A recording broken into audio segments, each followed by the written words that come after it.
संबरासुर ने वर मांगा था कि कृष्ण के पुत्र से मेरी मृत्यु हो, और कृष्ण के तो उस समय तक कोई पुत्र था ही नहीं।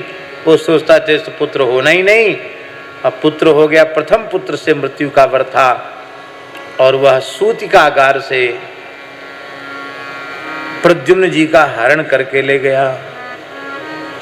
अभी प्रद्युम्न जी 10 दिन के भी नहीं हुए थे कि प्रद्युम्न जी का हरण करके ले गया और उसने समुद्र में डाल दिया। लेकिन ये तो साक्षात भगवान के अंश हैं, भगवत स्वरूप ही हैं। चतुर्व्यूह में भगवान प्रद्युम्न हैं, ये भला कैसे नष्ट हो सकते थे? मछली ने निगल लिया और श्री देवर्षि नारद जी ने कामदेव की पत्नी रति को बताया कि तुम संबरासुर की रसोई घर में अपना नाम रूप छिपा करके रहो, वहीं तुम्हें तुम्हारे पति की प्राप्ति हो जाएगी। तो ये रति ही अपना नाम मायावती रख करके वहां रसोई में काम करती थी। मछुआरों ने जाल डाला, महामत्स्य पकड़ा और उस महामत्स्य को संबरासुर को भेंट कर दिया। संबरासुर ने उसे अपने रसोई घर में भेज दिया भोजन के लिए। अब सुनने वाले लोग सोच रहे होंगे कि मांसाहार की बात रसोई घर में मछली बनने के लिए गई, ये बात तो भागवत जी में लिखी है। इसका मतलब है मांसाहार कोई बुरी चीज नहीं है। भैया ऐसा विपरीत भाव मत अपने मन में ले आना।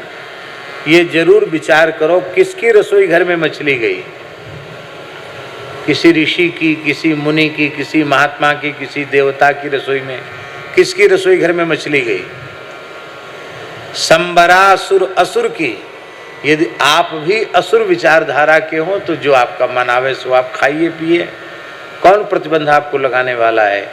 लेकिन यदि आप मनुष्य हैं तो आपको शुद्ध शाकाहारी ही रहना चाहिए। देखिए, मानव शरीर की जो संरचना है वो मांसाहार के सर्वथा विरुद्ध है, शाकाहार के ही अनुरूप मानव शरीर का निर्माण है। ये बात हमारे ऋषियों ने तो लाखों वर्ष पहले स्वीकार कर ली थी, किंतु आज का विज्ञान इसे स्वीकार नहीं करता था। माताजी, पक्की प्रामाणिक बात है। अब यूरोप के, यूएसए के जो वैज्ञानिक हैं वे भी स्वीकार करने लगे हैं, शरीर विज्ञान वाले लोग स्वीकार करने लगे हैं कि मानव शरीर की संरचना मध्य मांस के सर्वथा प्रतिकूल है, अनुकूल नहीं है। आपको सुनकर आश्चर्य होगा कि बड़ी तेजी से शाकाहार विदेश में बढ़ता चला जा रहा है। वहां तो एक वीगन और संप्रदाय चला है, वीगन। वो तो दूध आदि भी नहीं लेते, दूध से बनी हुई चीजों को नहीं लेते। उनके विचारधारा से वो भी शाकाहारी नहीं है। लेकिन ये विचारधारा उनकी बहुत अच्छी नहीं है, क्योंकि गाय का वात्सल्य ही दुग्ध है। गाय का रक्त या गाय का वसा वो नहीं है दूध, गाय का वात्सल्य ही दूध है। और क्या कर्तव्य है, क्या अकर्तव्य है, क्या ग्राह्य है और क्या निषिद्ध है, इस संबंध में किसी व्यक्ति विशेष की बुद्धि प्रमाण नहीं हुआ करती है। इस संबंध में शास्त्र ही प्रमाण होता है। इसलिए शास्त्र में गव्य पदार्थों को ग्रहण करना विहित है। इसलिए किसी भी विचारक के विचार का इतना आदर नहीं होना चाहिए कि हम गाय के दूध दही घी से ही विमुख हो जाएं, गाय के खोवा से बनी हुई मिठाइयों से विमुख हो जाएं और कहें कि ये भी शाकाहारी नहीं है। लेकिन हम तो केवल इतना कहना चाहते हैं कि ये विचारधारा भी वहां बढ़ रही है। वीगन तो बिल्कुल शाकाहारी है। रसोई घर में मछली का पेट चीरा गया और जैसे ही मछली का पेट चीरा गया उसमें प्रद्युम्न जी महाराज का दर्शन हो गया। बोलो प्रद्युम्न जी महाराज की जय। यह इतिहास की एकमात्र ऐसी घटना है जहां पत्नी ने अपने पति का पुत्रवत पालन किया, शिशुवत पालन किया। लालन पालन सब कुछ किया, और केवल लालन पालन ही नहीं किया, शिक्षित दीक्षित भी किया, शिक्षा भी दी, अनेक प्रकार की विद्याएं प्रदान की, मायाएं प्रदान की, अस्त्र शस्त्र की शिक्षा भी दी।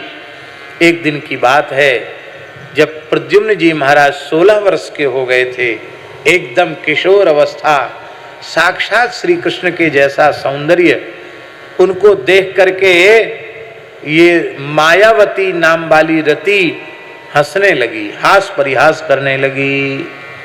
आजान उलंबित भुजाओं वाले साक्षात कामदेव स्वरूप प्रद्युम्न जी को देख करके रति हास परिहास करने लगी। इस प्रकार से हाव भाव कटाक्ष व्यक्त करने लगी जैसे कोई पत्नी अपने पति को अपनी ओर आकृष्ट करे।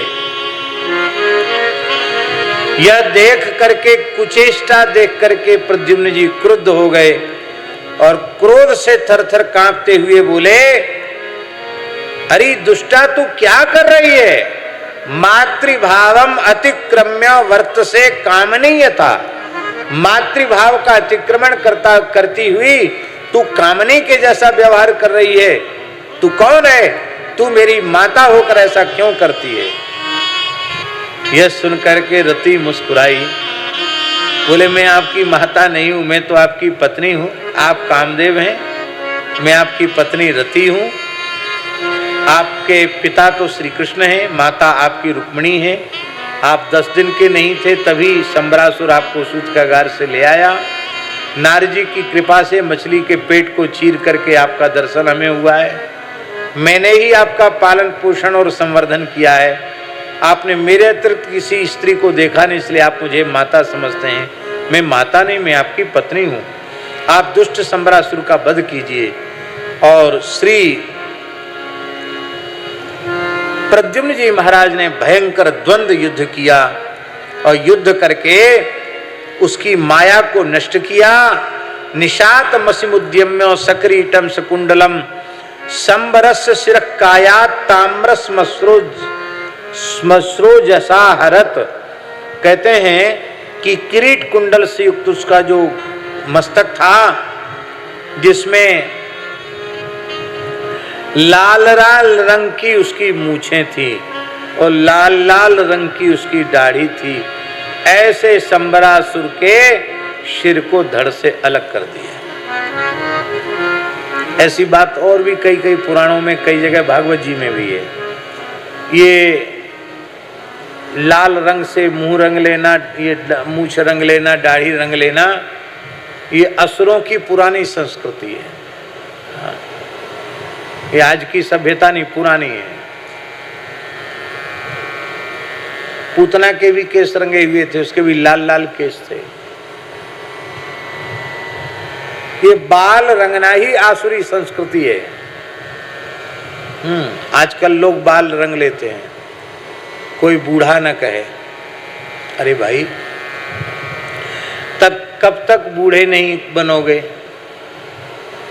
मृत्यु से तो बच नहीं सकते, रोग से बच नहीं सकते, जरा से बच नहीं सकते, तो व्यर्थ में इतना श्रम क्यों करना? और हम लोग तो जल्दी सफेद हो जाए तो ठीक है। क्यों? इतनी कीमती बात कहते फिर भी लोग ऐसे ही उड़ा देते ऊपर से। कम से कम सब सफेद हो जाएगा तो लोग कहेंगे अरे महाराज बहुत मूल्यवान बात कह रहे हैं, बड़ी उपयोगी बात कह रहे हैं। काली खोपड़ी वालों का विश्वास कम होता है, सफेद खोपड़ी वालों का विश्वास जल्दी हो जाता है। बाल काला हो या सफेद हो से क्या लेना देना? आप लोग अन्यथा नहीं मानना, गृहस्थी तो रंगाते ही हैं। अब ये और परंपरा चल पड़ी, साधु भी रंगाने लगे। लो साहब, तुमको कौन सा ब्याह करना जो तुम रंगा रहे हो भाई?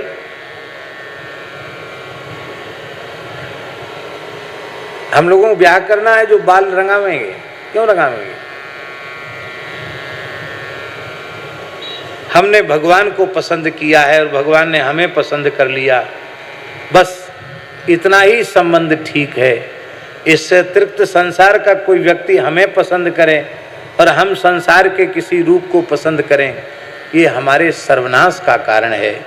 ये हमारा दुर्भाग्य है, ये हमारा सौभाग्य नहीं है।